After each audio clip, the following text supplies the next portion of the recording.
పేరు శివం, బ్రతుకు శవం. నాన్న కష్టం నాకు ఎంఏ ఇచ్చింది, నా కష్టపడే అవకాశం లేక మీకు బీపీ ఇస్తున్నాను. ఇది నా ఆటోబయోగ్రఫీ. నీడేలాగే. అలాగే దేశంలో దొంగలు పడ్డారు. దోషిగా నిలబడ్డ నేను, నన్ను దోషిగా నిలబెట్టిన ఆ దొంగలు. ఇదే భగవద్గీత మీద ప్రమాణం చేస్తే ఎవరు చెప్పేది నిజమవుతుంది మిస్టర్ జస్టిస్ అనగానే జడ్జు ఆర్డర్ ఆర్డర్ అంటారు. నాన్నగారే అనుకుంటా, మా నాన్నగారే. దేశం మొత్తం డిజార్డర్లో నడుస్తుంటే ఆర్డర్ ఆర్డర్ అంటూ తాపత్రయపడతారేంటి మిస్టర్ జస్టిస్? ఇది నీ డైలాగే. ఇలా నీ డైలాగులు చెప్పి చెప్పి ఫైనల్గా నా డైలాగులు నేను చెప్పుకున్నా.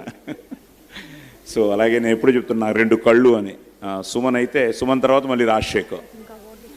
ఆనాటి సీత నుంచి ఈనాటి రాధిక వరకు ఆడది ఆడదే. సెంటిమెంట్ మీ బలహీనత, దాన్ని వాడుకోవడం మా టాలెంట్. మటాష్ తలంబరాలు.